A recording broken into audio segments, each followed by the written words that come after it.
Исәнмесез, эфирда яңалыклар чыгарылышы, студияда Лилия Гатина, алгатаба кайбер темалар турында.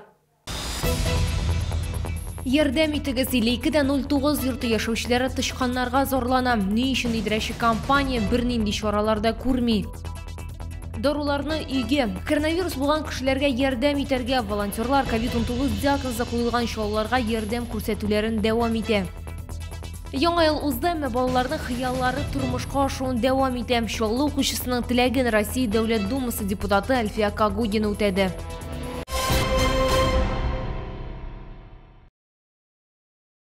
Татарстанда яшәүче 85 кешедә COVID-19 диагнозы расланды. Шалыда узган тәүлектә коронавирусның 2 яңа очрагы теркәлде.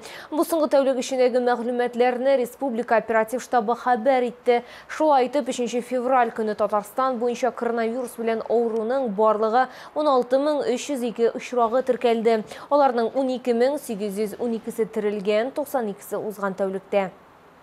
Яңа ел инде күптән узды, әмма балаларның хыяллары тормышка ашуын дәвам итә. Лилия Галиәхметованың да бүген изге теләкләре чынга ашты. Аның 2 яшьтән ишетү белән проблемасы бар, шуңа да карамастан, Лилия спорт белән мавыга, баскетбол уйный һәм чаңгыда йөри. Әмма аның төп шөгыле ул чигү. Аның хыялы уенчык яки велосипед түгел, а профессиональ тегү машинасы иде. Шул укучысының теләген Россия Дәүләт Думасы депутаты Әлфия Кагудина үтәде. Тулырак мәгълүмат безнең сюжетта. Это ты сама сделала? Да. Ну, с педагогом. Лилия Галиәхметова бик теләп үзе 8-нче сыйныфта технология дәресендә чиккән алъяпкычын күрсәтә. Аның чигү белән мавыгуы нәкъ менә мәктәптә башлана. Кыз 2 ел инде профессиональ тегү машинасы турында хыяллана. Я хотела вышивать комбинезон. Для себя могу, ну, и буду вышивать. Когда я узнала, что есть елка желаний, и решила обсудить с мамой. И выбрала швейную машину. Мы с ней разговаривали во многом. Она вот хочет шить комбинезон. Мне бы хотелось бы, чтобы она мне шила еще и платье. Я думаю, она может стать модельером. Ну, это то, что ты хотела? Да, очень сильно хотела. Спасибо вам огромное. Теләкләр чыршысы Бөтен Россия акциясы кысаларында Дәүләт Думасы депутаты Әлфия Кагудина Лилия Галиәхметовага күптән көтелгән тегү машинасын бүләк итте. Бүләккә өстәп Әлфия Кагудина тегү машинасы ярдәмендә чигү өчен яңа өстәлдә сатып алырга вәгъдә бирде. Лилия в этом отношении большая молодец, и правда, она заказала то, что каждой девочке пригодится.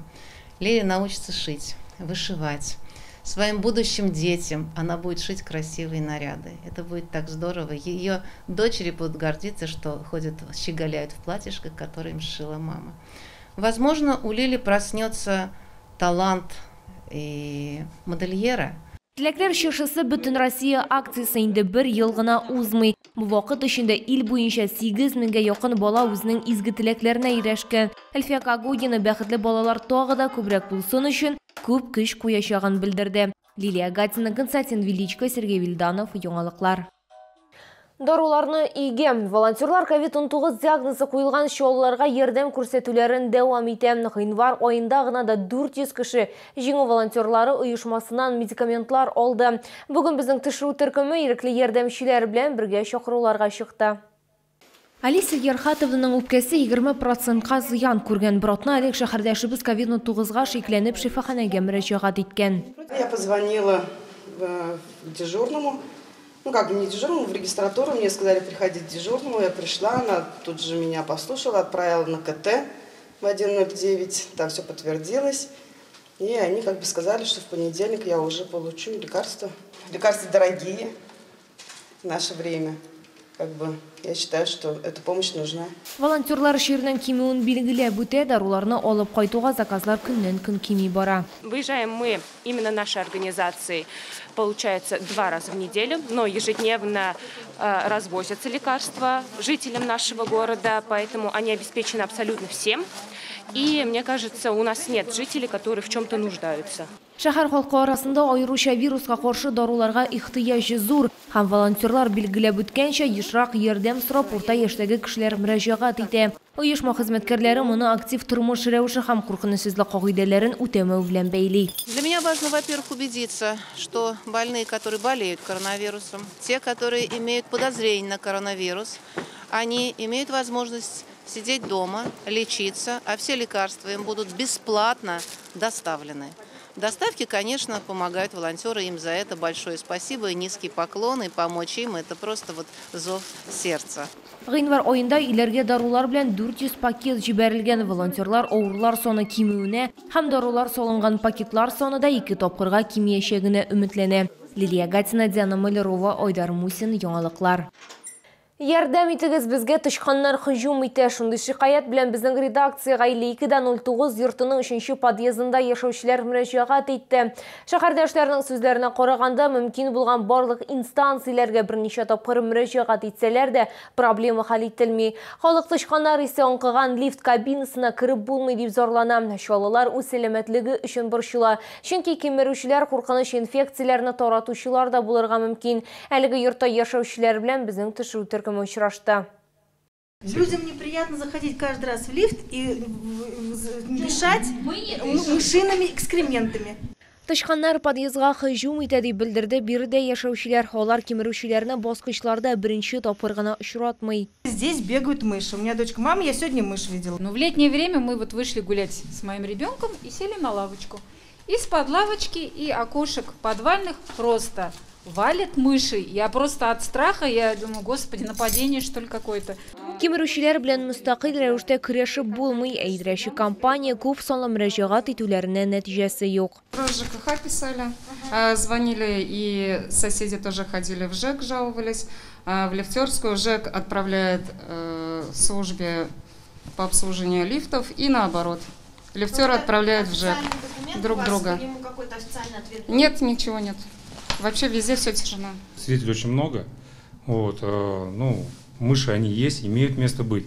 Лифтеры, которые приходят, которые обслуживают, значит, они поднимают лифт, очищают, значит, саму шахту лифта от мышей. Их достаточно много здесь. Бирдә яшәүчеләр белән сөйләшкәннән соң без автозавод кидерәче компаниясына юл тоттык. Анда лифт шахтасы өчен без җаваплы түгел дип ышандырдылар. Моннан тыш әлеге йортта яшәүчеләрдән тышканнар буенча бернинди гаризалар да килмәде дип хәбәр иттеләр. Запах именно идет с шахты. Если он идет с шахты, у управляющей компании доступа в шахту нет. А заявки от жителей этого дома и этого подъезда были по поводу запаха мышей? Заявок не было. Шуңа да карамастан безнең визитны идарәче компания директоры гариза буларак кабул итте һәм лифтларга хезмәт күрсәтү оешмасына запрос җибәрде. Безнең мөрәҗәгатьтән соң 1 сәгать узгач хезмәт күрсәтүче компания хезмәткәре әлеге подъездга килеп тә җитте. Здесь есть небольшая щель, и оттуда вот прям тянет в шахту. С подвала.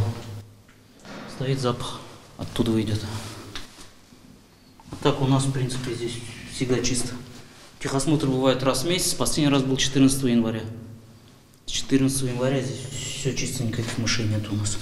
Лифтларга хезмәт күрсәтү оешмасы хезмәткәрләрен очар исне подвалдан килә дип раслый. Димәк, йортта яшәүчеләрнең шикаятьләрен барыбер идарәче компанияга тикшерергә туры киләчәк. Лилия Гатина, Валерия Новожилова, Сергей Вильданов, яңалыклар.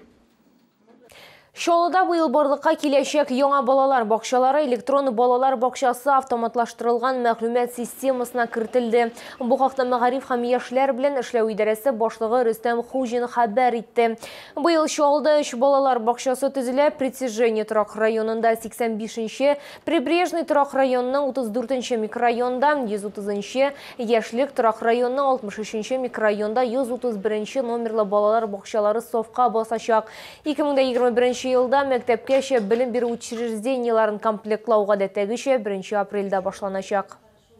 Бу сезгә җиткерәсе соңгы мәгълүматы без иде. Мин Лилия Гатина сезнең белән сау булашам. Исән-имин булыгыз.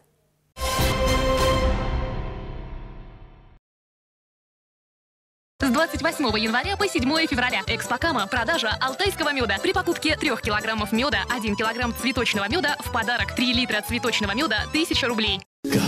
6 марта. ДК КамАЗ. Легендарная и загадочная группа «Белый орел». Телефон 54 34 45. Все напольные покрытия в салоне «Мастер Пол». Проектирование и дизайн пола, доставка, качественная укладка и гарантия от 15 лет. Знаем о напольных покрытиях все. «Мастер Пол». Торговый центр Королев, 2-й этаж. Телефон 20 04 11.